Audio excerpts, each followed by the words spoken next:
ਸੋ ਭੁੱਲਿਓ ਆਪਣੇ ਰੱਬ ਦਾ ਸ਼ੁਕਰ ਕਰੀਏ। ਐਸਾ ਰੱਬ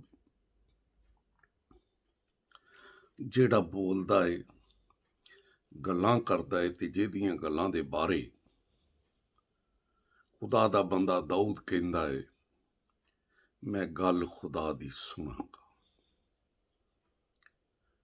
ਕਿਉਂਕਿ ਉਹਦੀਆਂ ਗੱਲਾਂ ਸਲਾਮਤੀ ਦੀਆਂ, ਇਸ ਕਰਕੇ ਕਹਿੰਦਾ ਮੈਂ ਸੁਣਾਂਗਾ। ਤੇ ਨਾ ਸਿਰਫ ਉਹ ਕਹਿੰਦਾ ਸੁਣੀ ਜਾ, ਬਲਕਿ ਉਹ ਚਾਹੁੰਦਾ ਏ ਕਿ ਸੁਣਾਈਏ ਵੀ। ਜੋ ਕੁਝ ਅਸੀਂ ਸੁਣਨੇ ਆ ਉਸ ਨੂੰ ਸੁਣਾਈਏ ਵੀ। ਜਿਸ ਵੇਲੇ ਮਤੀ ਦੀ ਇੰਜੀਲ 10 ਬਾਬ 27 ਐਤ ਨੂੰ ਪੜ੍ਹਦੇ ਹਾਂ ਤੇ ਲਿਖਿਆ ਮਿਲਦਾ ਏ, ਜਿਸ ਗੱਲ ਦਾ ਤੈਨੂੰ ਹਨੇਰੇ 'ਚ ਪਤਾ ਲੱਗਦਾ ਏ ਤੂੰ ਉਜਾਲੇ 'ਚ ਕਰ। ਜਿਹੜੀ ਗੱਲ ਤੇਰੇ ਕੰਨ 'ਚ ਪੈਂਦੀ ਏ ਪਰ ਕਲਾਮ ਦੀ ਹੋਵੇ, ਕੋਠੇ ਤੇ ਚੜ ਤੇ ਉਸ ਗੱਲ ਦੀ ਮਨਾਦੀ ਕਰ। ਜ਼ਬੂਰ ਨੂੰ ਇਸ ਕਹਿੰਦਾ, ਮੈਂ ਜਦ ਚੁੱਪ ਰਿਹਾ ਤਦ ਮੇਰੀ ਹੱਡੀਆਂ ਕੜਾਉਂਦੇ ਹੋਏ ਸਾਰਾ ਦਿਨ ਗਲ ਗਈਆਂ। ਯਰਮੀਆ ਨਬੀ ਦਾ ਸਹੀਫਾ 20 ਬਾਬ 7 ਐਤ ਤੋਂ ਪੜ੍ਹੋ ਤੇ ਲਿਖਿਆ, ਖੁਦਾਵੰਦ ਤੂੰ ਮੈਨੂੰ ਤਰਕੀਬ ਦਿੱਤੀ, ਮੈਂ ਮੰਨ ਗਿਆ। ਤੂੰ ਦੀਵਾਨਾ ਸੀ, ਤੂੰ ਗਲਬ ਆਇਆ। ਮੈਂ ਦਿਨ ਬਾਰ ਹੰਸੀ ਦਾ ਬਾਇਸ ਬਣਨਾ ਹੈ ਤੇ ਹਰ ਇੱਕ ਮੇਰੀ ਹੰਸੀ ਉਡਾਉਣਾ ਹੈ। ਕਿਉਂਕਿ ਜਦੋਂ ਜਦੋਂ ਕਲਾਮ ਕਰਨਾ ਕਹਿੰਦਾ, ਮੈਂ ਜ਼ੋਰ ਨਾ ਪੁਕਾਰਨਾ, ਮੈਂ ਗਜ਼ਬ ਤੇ ਹਲਾਕਤ ਦਾ ਐਲਾਨ ਕੀਤਾ, ਪਰ ਤੇਰਾ ਕਲਾਮ ਦਿਨ ਭਰ ਮੇਰੀ ਹੰਸੀ ਦਾ ਬਾਇਸ ਬਣਦਾ ਹੈ। ਅਗਰ ਮੈਂ ਕਹਾਂ ਕਿ ਹੁਣ ਮੈਂ ਤੇਰਾ ਜ਼ਿਕਰ ਨਹੀਂ ਉਹ ਕਰਨਾ, ਨਾ ਕਦੀ ਤੇਰੇ ਨਾਂ ਤੋਂ ਕਲਾਮ ਕਰਨਾ ਹੈ, ਤੇ ਤੇਰਾ ਕਲਾਮ ਮੇਰੇ ਦਿਲ ਵਿੱਚ ਜਲਦੀ ਅੱਗ ਦੀ ਮਾਨਤ ਹੈ, ਜਿਹੜਾ ਮੇਰੀ ਹੱਡੀਆਂ 'ਚ ਪਸ਼ੀਦਾ ਹੈ। ਮੈਂ ਜ਼ਬਤ ਕਰਦੇ ਕਰਦੇ ਥੱਕ ਗਿਆ। ਉਹ ਕਹਿੰਦਾ ਮੇਰੇ ਕੋਲ ਰਿਹਾ ਨਹੀਂ ਜਾਂਦਾ। ਇਸ ਕਰਕੇ ਬਈ ਕਲਾਮ ਨੂੰ ਕਰਨਾ ਪਵੇਗਾ। ਜਦੋਂ ਅਸੀਂ ਕਲਾਮ ਨੂੰ ਕਰਨੇ ਆ, ਬੋਲਨੇ ਆ, ਤੇ ਦੁਨੀਆ ਉਹਦਾ ਖੇਤ ਹੈ। ਇਸੇ ਕਰਕੇ ਪਹਿਲਾਂ ਕਰੰਥੀਓ 15 ਬਾਬ 58 ਦੇ ਵਿੱਚ ਆਵਾਜ਼ ਹੈ ਕਿ ਸਾਬਤ ਕਦਮ ਹੋਵੋ ਤੇ ਕਾਇਮ ਹੋਵੋ। ਸਾਬਤ ਕਦਮ ਹੋਵੋ, ਕਾਇਮ ਹੋਵੋ ਤੇ ਰੱਬ ਦੇ ਕੰਮ 'ਚ ਹਮੇਸ਼ਾ ਅਫਜ਼ਾਇਸ਼ ਕਰੋ। ਕੰਮ ਰੱਬ ਦਾ ਵੀ ਏ ਤੇ ਕੰਮ ਅਸੀਂ ਵੀ ਕਹਿੰਦੇ ਜੀ, ਅਸੀਂ ਵੀ ਕੰਮ ਕਰਨੇ। ਲਿਖਿਆ ਰੱਬ ਦੇ ਕੰਮ ਵਿੱਚ ਹਮੇਸ਼ਾ ਅਫਜ਼ਾਇਸ਼ ਕਰੋ ਤੇ ਇਹ ਜਾਣਦੇ ਹੋ ਕਿ ਜਿਹੜੀ ਮਿਹਨਤ ਰੱਬ ਦੇ ਕੰਮ 'ਚ ਕਰਨੀ, ਫਾਇਦਾ ਉਹਦਾ ਮਿਲਣਾ ਹੈ। ਇਸੇ ਕਰਕੇ ਪੌਲੁਸ ਰਸੂਲ ਨੇ ਬਹੁਤ ਇੱਕ ਅੱਛਾ ਫੈਸਲਾ ਕੀਤਾ। ਹਾਲਾਂਕਿ ਜਦੋਂ ਉਹ ਝੂਠੀਆਂ ਤਨਜ਼ੀਮਾਂ 'ਚ ਸੀ, ਅੰਬੋਆਂ ਗਰੋਹਾਂ ਡਿਨਾਮੀਨੇਸ਼ਨਾਂ ਟੋਲਿਆਂ 'ਚ ਸੀ, ਬੜੀ ਉਹਦੀ ਇੱਜ਼ਤ, ਬੜਾ ਉਹਦਾ ਤਰਾਮ ਸੀ, ਰੋਬ ਸੀ, ਦਬਦਬਾ ਸੀ। ਇੱਥੋਂ ਤੱਕ ਇਮਾਲ 22 ਬਾਬ 4 ਐਤ ਨੂੰ ਪੜ੍ਹ ਲਓ। ਇਬਾਦਤ ਖਾਨਿਆਂ ਦੇ ਵਿੱਚ ਉਹ ਔਰਤਾਂ ਮਰਦਾਂ ਨੂੰ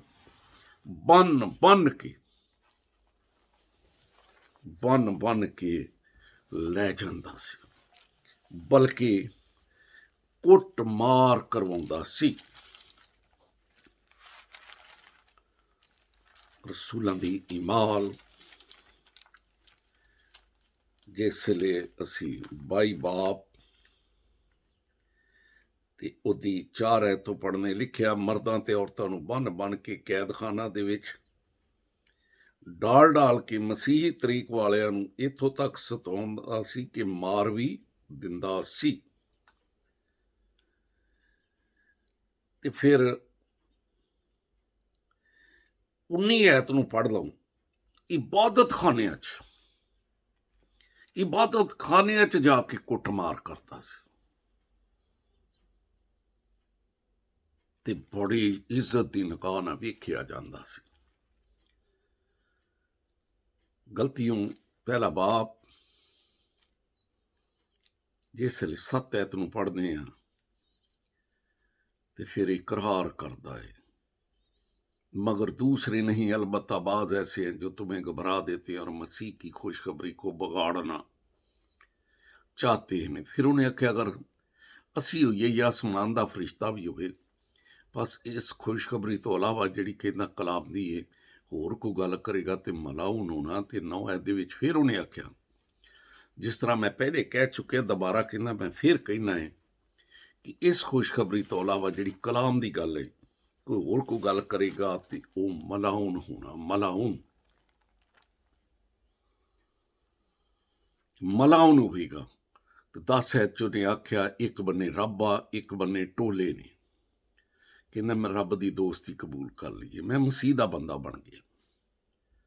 तो कहना हुण वो गल्लां नहीं असीं गल करदे जिहड़ा इंसान सानू सिखाए। वो आ बच्चे का बपतिस्मा इंसान सिखाउंदा ही भी जाओ जाके दिओ, बाइबल च कोई नहीं कहा।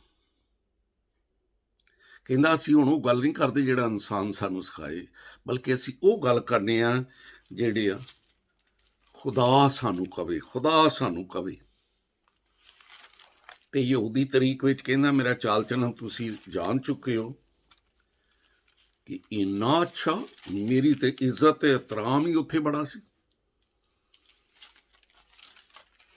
कहंदा मैं उन्हां दे विच अव्वल दर्जे का गिणिया जांदा सी। जदों मैं कलीसिया नूं सताउंदा सी, तबाह करदा सी ते हम उम्रां तो अगे वधदा जांदा सी, उस वेले कहंदा मैं अपने बजुर्गां दीयां रवायतां दा जकड़िया आया सी। अपनियां कहानियां, अपनियां रवायतां, एक बने बाइबल, एक बने अंजील। लेकिन पहला करंथियो 3:9 दे विच कहंदा है, असीं खुदा दे नाल मिल के काम करन वाले हां। दुनिया नूं कहंदा तुसीं खुदा दी खेती ते इमारत हो। ते जिसले इन्हां झूठियां अंबोआं गुरुआं डिनोमिनेशनां टोलियां तो फिर आजाद होया, तो फिर रूल कुदस की कुदरत उहदे नाल काम करती पई है। फिर वो जिस तरह खुदा ने बनाया, इस तरह कलीसिया नूं लोगां नूं बनाउंदा पिया है। बाइबल विच जिक्र मिलदा, पैदाइश की किताब नूं पढ़ लो कि उसने इंसान नूं बनाया।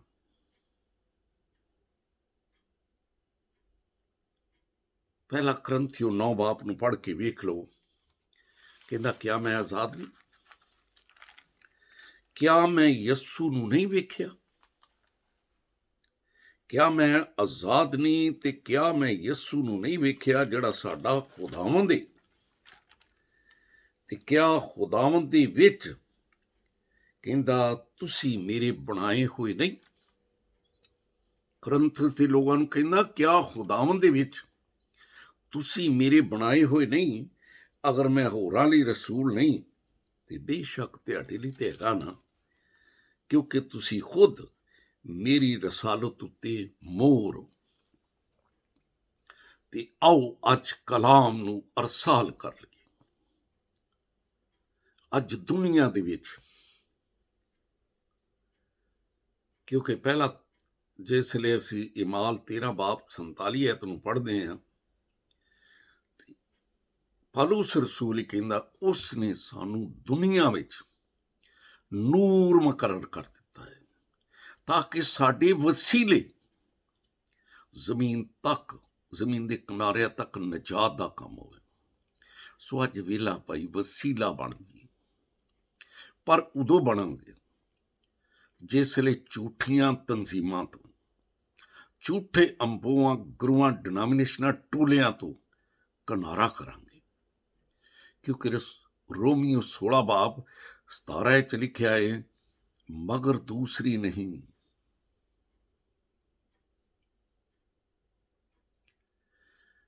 गलतियों पहला बाप 7 भी है क्या, मगर दूसरी नहीं।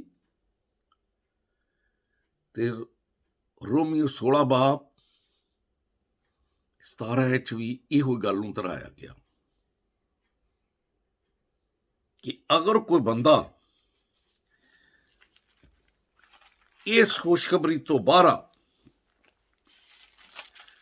ਇਹ ਐਸੇ ਲੋਕਾਂ ਤੋਂ ਕਿਨਾਰਾ ਕਰਿਓ, ਕਿਉਂਕਿ ਲਿਖਿਆ ਹੈ,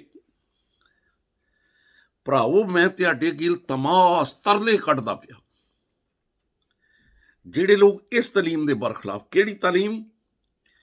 ਬਾਈਬਲ ਦੀ ਤਾਲੀਮ ਦੇ ਬਰਖਲਾਫ ਫੁੱਟ ਪੜਨ, ਬਾਈਬਲ ਦੀ ਤਾਲੀਮ ਦੇ ਬਰਖਲਾਫ ਫੁੱਟ ਪੜਨ ਤੇ ਠੋਕਰ ਖਾਣ ਦਾ ਬਾਇਸ ਬਣਦੇ ਨੇ, ਲਿਖਿਆ ਉਹਨਾਂ ਨੂੰ ਤਾੜ ਲਿਆ ਕਰੋ ਤੇ ਉਹਨਾਂ ਤੋਂ ਕਿਨਾਰਾ ਕਰਿਆ ਕਰੋ।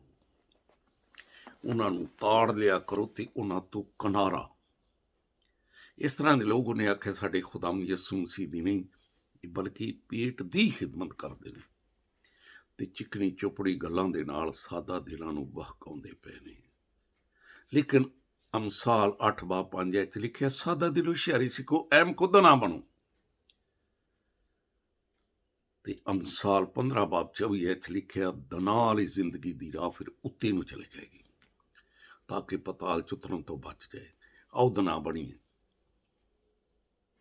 ਝੂਠੀਆਂ ਤਨਜ਼ੀਮਾਂ ਤੋਂ ਜਾਨ ਛਡਾ ਜਾਈਏ, ਆਪ ਬਚ ਜਾਓਗੇ, ਨਸਲਾਂ ਨੂੰ ਬਚਾ ਜਾਵਾਂਗੇ, ਆਪਣੇ ਸਰਾਂ ਚੁਕਾਵਾਂਗੇ। ਖੁਦਾਮ ਤੇਰਾ ਖਾਦਮ ਹੁੰਦੇ ਆ, ਜਿਹੜਾ ਕਲਾਮ ਤੂੰ ਮੈਨੂੰ ਦਿੱਤਾ ਹੈ, ਉਸ ਕਲਾਮ ਨੂੰ ਪੂਰੀ ਦਿਆਨਤਦਾਰੀ ਨਾਲ ਮੈਂ ਤੇਰੇ ਲੋਕਾਂ ਤੱਕ ਪਹੁੰਚਾਇਆ। ਹੁਣ ਬੰਦ ਜ਼ੇਨਾ ਦਾ ਖੋਲ੍ਹਣਾ ਤੇਰਾ ਕੰਮ ਹੈ, ਤਾਂ ਕਿ ਲੋਕ ਕਿਤਾਬੇ ਮੁਕੱਦਸ ਦੀਆਂ ਗੱਲਾਂ ਨੂੰ ਸਮਝਣ ਤੇ ਦੂਜਿਆਂ ਨੂੰ ਸਮਝਾ ਲੈਣ, ਤੇਰੀ ਨਜ਼ਰ ਵਿੱਚ ਦਿਆਨਤਦਾਰ ਬਣਨੇ। ਸਭ ਕੁਝ ਮੰਗਣਾ ਯਿਸੂ ਦੇ ਅਜ਼ੀਮ ਤੇ ਜਲਾਲੀ ਨਾਂ ਦਾ ਵਾਸਤਾ ਦੇ ਕੇ, ਆਮੀਨ। ਸੋ ਬਈ ਕਲਾਮ ਨੂੰ ਲਾਈਕ ਕਰਿਓ, ਸ਼ੇਅਰ ਕਰਿਓ, ਬੈਲ ਦਾ ਬਟਨ ਦਬਾਇਓ ਤਾਂ ਕਿ बर वक्त खुदा ਜ਼ਿੰਦਗੀ ਬਖਸ਼ ਕਲਾਮ ਤੇਰੇ ਕੋਲ ਪਹੁੰਚਦਾ ਰਹੇ।